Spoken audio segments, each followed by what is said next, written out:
جن لوگوں نے ادب کیا ان کے مقدر جاگ اٹھے، ان لوگوں کو خداوند کریم نے دنیائی میں بخت لگائے۔ حضرت خالد بن ولید رضی اللہ تعالی عنہ،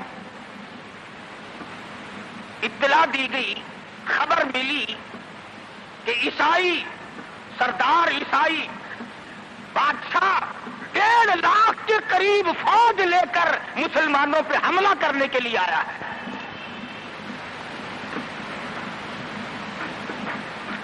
حضرت خالد بن ولید رضی اللہ تعالی عنہ کو 50-60 آدمی دیے، جاؤ بادشاہ کی فوج کا اندازہ لگا کے آؤ، تخمینہ لگا کے آؤ، اسلحہ دیکھ کے آؤ، ان کی تعداد کا اندازہ لگاؤ وہ کتنے ہیں۔ حضرت خالد بن ولید رضی اللہ تعالی عنہ چند صحابہ کرام کو ساتھ لے کر کے پہنچے۔ عیسائی بادشاہ کو پتا چلا، اس نے حضرت خالد بن ولید رضی اللہ تعالی عنہ کو بلایا اور کہنے لگا کہ دیکھو جنگ اچھی چیز نہیں ہے، ہم سے صلح کر لو، ہم سے صلح کر لو۔ حضرت خالد فرمانے لگے صلح میں دیر کیا ہے، قول لا الہ الا اللہ محمد الرسول اللہ صلی اللہ علیہ وسلم، کلمہ پڑھ، مسلمان بن جا، میرا بھائی بن جا، جنت کا حقدار بن جا، میرے نبی کا غلام بن جا، اللہ کی توحید کا ماننے والا بن جا، ابھی تمام باتوں میں صلح ہو جائے گی۔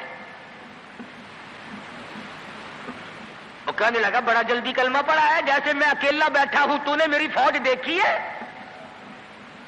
1.5-2 لاکھ فوج لے کے آیا ہوں، کھا جائے گی میری فوج تمہیں۔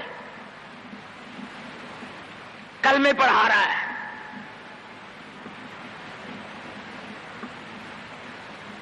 حضرت خالد کو کہنے لگا تجھے پتا نہیں تو کس کے سامنے کھڑا ہے؟ فرمایا ہاں ایک عیسائی کافر کے سامنے کھڑا ہوں۔ وہ کہنے لگا ہے کوئی جلاد؟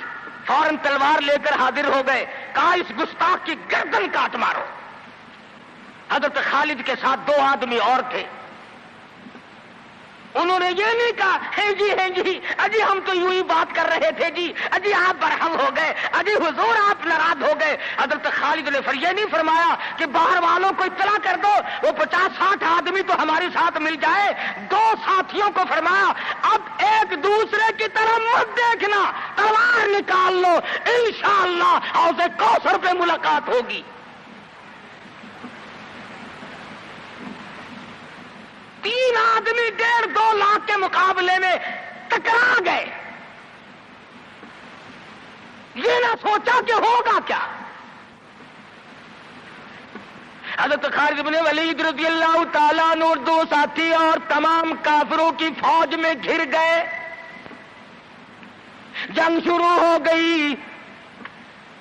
ابو عبیدہ بن جراح رضی اللہ تعالیٰ عنہ کے خام میں مدنی کریم صلی اللہ علیہ وسلم تشریف لائے، فرمایا ابو عبیدہ تو سویا ہوا ہے، میرا خالد گھیرے میں آ گیا۔ گھبرا کے اٹھے، شور مچایا، لوگوں جلدی کرو پہنچو، خالد گھیرے میں ہے۔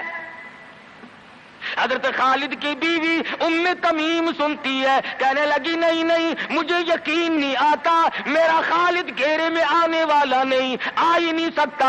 گھر میں کھڑی ہو کر چاروں طرف نظر مارتی ہے، دیکھتی کیا ہے؟ وہ ٹوپی جس میں امام الانبیاء محبوب کبریا حضرت محمد مصطفیٰ صلی اللہ تعالی علیہ وسلم کے منہ مبارک رکھے ہوئے تھے، وہ بھول آئے۔ ام تمیم کہتی ہے خالد تو ضرور گھیرے میں آ گیا، تیری ٹوپی یہاں رہ گئی۔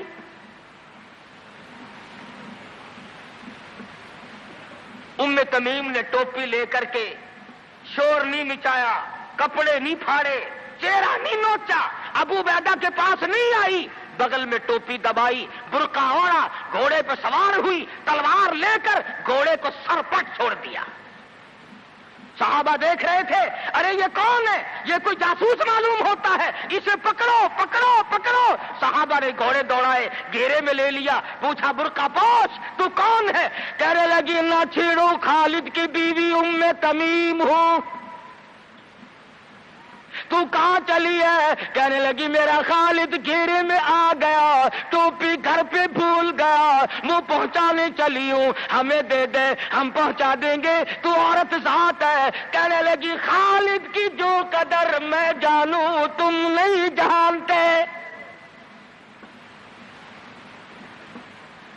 جان دے دوں گی مگر ٹوپی کسی کو نہ دوں گی۔ نکل پڑی، آ کے دیکھا تلواریں چل رہی ہیں، گاجر مولی کی طرح آدمی کٹ رہے ہیں، حضرت خالد بن ولید بیچ میں ہے، ام تمیم نے تلوار نکال کر چلانی شروع کر دی، گاجر کی طرح لوگوں کو کاٹ مارا۔ خود حضرت خالد کہتے ہیں او میرے ساتھیوں، اس نوجوان کو پہچانو، اس برقع پوش کو پہچانو، اس نقاب پوش کو پہچانو، یہ کون ہے؟ جب سامنے گئی نقاب اٹھا کے کہنے لگی خالد تیری بیوی ام تمیم ہو، یہ ٹوپی بھول آئے ہو، پہنچانے آئی ہو۔ اور کراچی کے مسلمانوں تم نے کبھی سوچا نہیں خالد کے سر پہ نبی کی ٹوپی نہیں، جس میں نبی کے بال رکھے ہوئے تھے، وہ گھیرے میں آ گئے۔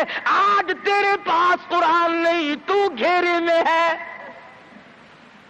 وہ ٹوپی گھر پہ بھول آیا تھا، تو قرآن کو مسجد میں قید کر کے آیا، آج تو کفر کے لرزے میں پھنسا ہوا ہے، تو گھیرے میں ہے، تجھے کوئی نہیں نکال سکتا اللہ کے قرآن کے سوا۔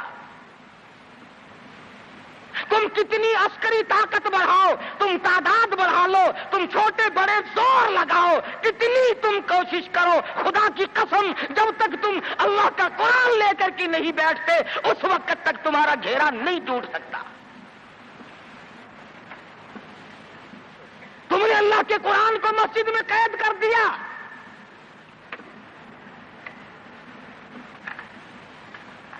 نہ اس کو عوام صدر میں جگہ دی، نہ مارکیٹ میں جگہ دی، نہ محلے میں جگہ دی، نہ برادری میں جگہ دی، نہ خاندان میں کوئی جگہ دی۔ تمام کو اکٹھا کر لو گے، اللہ کے قرآن کو پوچھنے والا کوئی نہیں۔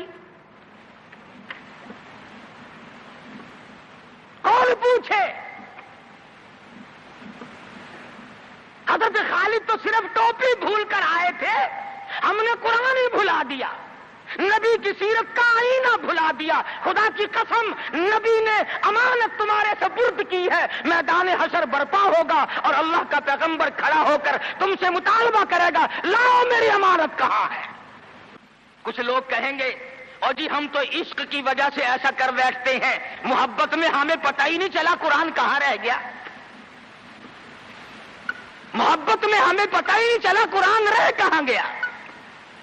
اور تجھے کیسی محبت ہے، تجھے کیسا عشق ہے کہ تجھے آج تک پتہ نہیں چلا۔ عشق تو صحابہ کرام کو تھا۔ مدینہ منورہ ہے، اللہ پاک ہر مسلمان کو مدینہ پاک کی زیارت نصیب فرمائے۔ خدا کی قسم مدینے کی ہوا میں جو خوشبو ہے تمہاری، وہ کستوری میں نہیں ہو سکتی، وہ مشک میں نہیں ہو سکتی، وہ عنبر میں نہیں ہو سکتی، وہ زعفران میں نہیں ہو سکتی۔ ارے مدینے کی ہوا میں جو خوشبو ہے، جو گنبد خضرا سے ٹکرا کر آتی ہے، اس ہوا میں خوشبو بھی نرالی ہے۔ صحابہ کہتے ہیں کہ جب ہم نبی صلی اللہ علیہ وسلم کو تلاش کرنے کے لیے نکلتے تو کسی سے پوچھتے نہیں پھرتے تھے، بلکہ مدینے کی ہوا بتاتی تھی ادھر آؤ حضور، ادھر تشریف لے گئے۔ مدینہ منورہ میں ایک جنگ کی تیاری فرمائی، صحابہ کرام کا لشکر تیار فرمایا حضور اکرم صلی اللہ علیہ وسلم نے۔ جمعے کا دن ہے، صبح کا وقت ہے، لشکر کو ساتھ لے کر کے تشریف لے گئے، 2-3 میل تک رخصت فرمانے کے لیے گئے، دعا کر کے واپس آ گئے، اللہ تمہیں کامیاب فرمائے۔ صحابی ہے حضور اکرم، سب کہہ دو صلی اللہ علیہ وسلم کا۔ آؤ عشق کی بات تمہیں بتاؤں، حضور اکرم صلی اللہ علیہ وسلم نے روانگی کے وقت فرما دیا، توجہ کرنا، لشکر کو رخصت کرتے وقت فرما دیا، اور میرے دیوانوں اور پروانوں اور میرے جانثاروں بات سنو، پہلے جھنڈا جعفر طیار رضی اللہ تعالیٰ عنہ کے ہاتھ میں دینا، پھر جھنڈا عبداللہ ابن روا کے ہاتھ میں دینا، پھر جھنڈا اسامہ بن زید کے ہاتھ میں دینا۔ حضور کے کلام کی مراد کو اگر صحابہ نہیں جانتے تو کون جانتا ہے؟ سمجھ گئے صحابہ کہ جعفر طیار شہید ہوں گے، یہ جو حضور نے فرمایا پھر اس کو دینا، پھر اس کو دینا۔ حضور صلی اللہ علیہ وسلم کے کلام کی، فرمان کی، ارشاد کی مراد اور منشا غرض و غائب صحابہ سمجھ گئے کہ جعفر طیار شہید ہوں گے، اور پھر عبداللہ بن روا بھی شہید ہوں گے، اور اسامہ بن زید بچ کے آئیں گے۔ صحابہ کا تجربہ تھا حضور کے کلام کو سمجھنے کے لیے۔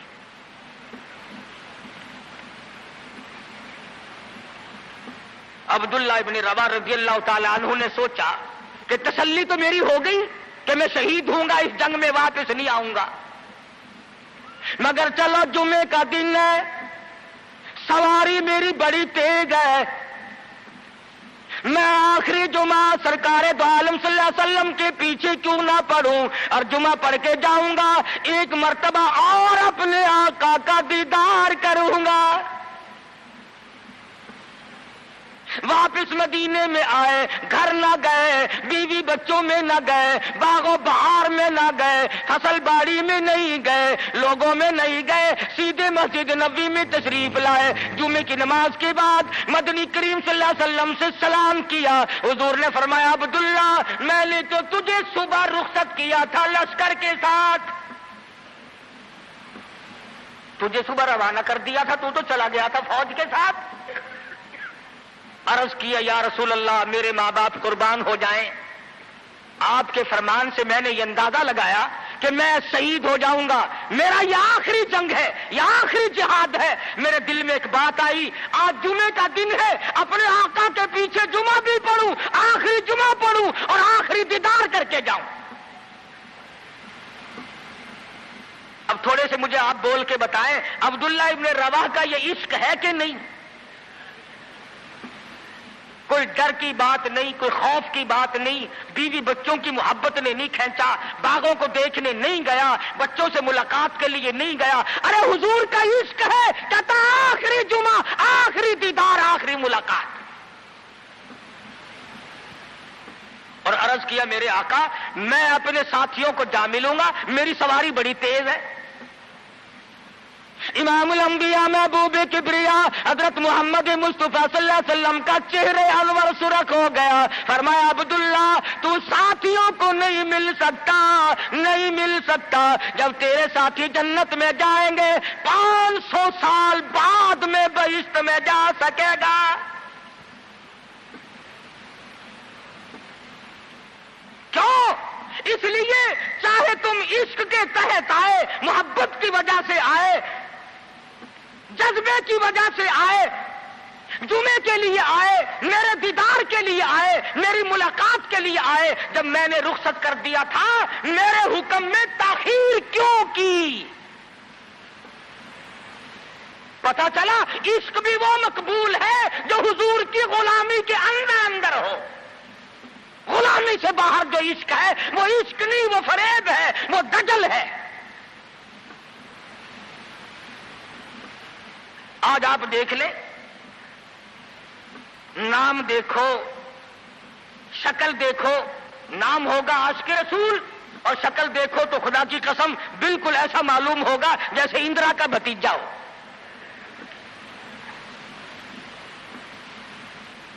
پہچان نہیں سکے گا آدمی۔ کیا کر سکتا ہے آدمی شکل میں؟ صورت نہیں، سیرت نہیں، لباس نہیں، اخلاق نہیں، کردار نہیں، تمام چیزوں کا تختہ نکال کے رکھ دیا ہے۔ اور آج قوم اسی وجہ سے مصیبتوں سے دوچار ہے، وہ نرغے میں پھنسی ہوئی ہے، وہ نکل نہیں سکتی، وہ سہارا ڈھونڈ رہی ہے مادی قوت کا۔ حضور ناراض ہو گئے صلی اللہ علیہ وسلم۔ صحابی کہتے ہیں میں چاہتا تھا زمین پھٹ جائے، مجھے لقمہ بنا کر نگل جائے۔ صحابی کہتا ہے مجھے زندگی تلخ لگنے لگی، ہائے میرے آقا مجھ سے ناراض کیوں ہو گئے؟ عبداللہ بن روا تشریف لے گئے، گھر پھر بھی نہیں گئے، بال بچوں میں پھر بھی نہ گئے، اور جا کر کے جہاد میں شریک ہو گئے۔ 3 دن گزر گئے، کوئی چیز حلق میں نہ گئی، کمر سیدھی نہیں ہو سکتی تھی، جنگ سخت تھا، لڑائی شدید تھی، تلواریں چل رہی تھی۔ عبداللہ بن روا فرماتے ہیں مجھے بھوک لگی، سیدھا کھڑا نہیں ہو سکتا تھا، مجھے یاد آیا میرے تھیلے میں گوشت کے خشک ٹکڑے موجود ہیں، میں ان کو منہ میں لے کر ذرا چوسنے لگا، مجھے مدینے کا باغ یاد آیا، مجھے بیوی یاد آئی، مجھے اولاد یاد آئی۔ اے نبی کے دیوانے کا طرز زندگی دیکھ۔ صحابی کہتا ہے میں نے انگلی حلق میں ڈال کر وہ بوٹی باہر نکال دی، کہا اچھا میں تجھے کچھ کھانے کے لیے دینے لگا ہوں تو یہاں بیٹھ کر گھر یاد آیا، کھڑے ہو گئے اور فرمانے لگی اور میری بیوی اور تمہیں طلاق ہو، اور میرے باغ بہار جاؤ، اسلام کے لیے وقف ہو تم آج کے بعد میرے نہیں۔ کسی نے پوچھا کیا کہہ رہے ہو؟ فرمایا ہاں ہاں، نقشہ سامنے کیوں آیا؟ آخری وقت میں دنیا کا نقشہ میری آنکھوں میں کیوں کھینچا؟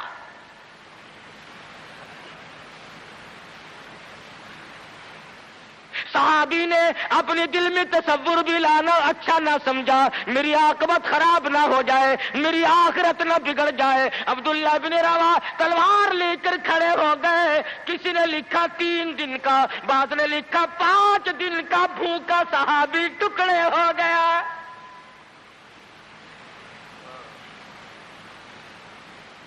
یہ تھا عشق جسے عشق کہا جاتا ہے، لیکن حضور کی اندازہ لگاؤ حکم میں تاخیر کی وجہ سے 500 سال بعد کو بہشت میں جا سکے گا، اور جنہوں نے حضور کے احکام کو سرے سے ٹھکرا دیا، سرے سے ماننا ہی نہیں، انکار کر دیا، اب یہ فیصلہ تم کرو، اب یہ فتویٰ تم دو کہ وہ جنت میں کب جائیں گے۔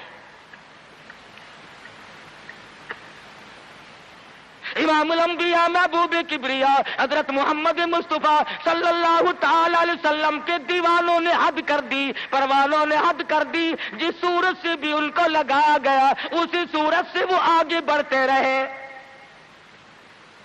فاروق اعظم کی حکومت ہے، سب کہہ دو رضی اللہ تعالی عنہ۔ مصر کے علاقے میں کافروں نے ایک سازش بنائی، لڑکیوں کو ہار و سنگار کر کے کوٹھے پہ کھڑا کر دیا۔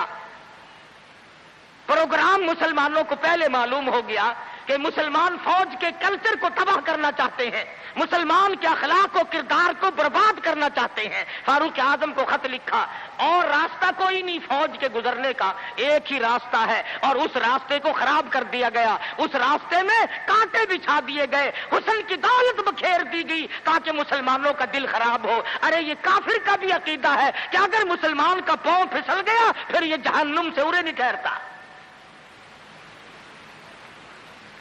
فاروق اعظم رضی اللہ تعالیٰ عنہ نے خط کا جواب دیا اور صاف صاف لکھ دیا کوئی پریشانی کی بات نہیں، ساری فوج کو اکٹھا کر کے قرآن کی آیت سنا دو، ساری فوج کو اکٹھا کر کے قرآن سناؤ۔ چنانچہ کمانڈر نے، سپہ سالار نے فوج کو اکٹھا کیا اور قرآن کریم سنا دیا، وَقُلْ لِلْمُؤْمِنِينَ يَغُضُّوا مِنْ أَبْصَارِكُمْ وَيَحْفَظُوا فُرُوجَكُمْ ذَلِكُمْ أَزْكَىٰ لَكُمْ إِنَّ اللَّهَ خَبِيرٌ بِمَا يَصْنَعُونَ۔ مسلمانوں، اپنی نظروں کی حفاظت کرو، اپنے ایمان کی حفاظت کرو۔ اگر تم کن آنکھوں سے بھی دیکھو گے خدا تمہاری ساتھ ہے، وہ تمہاری تمام حرکتوں کو دیکھتا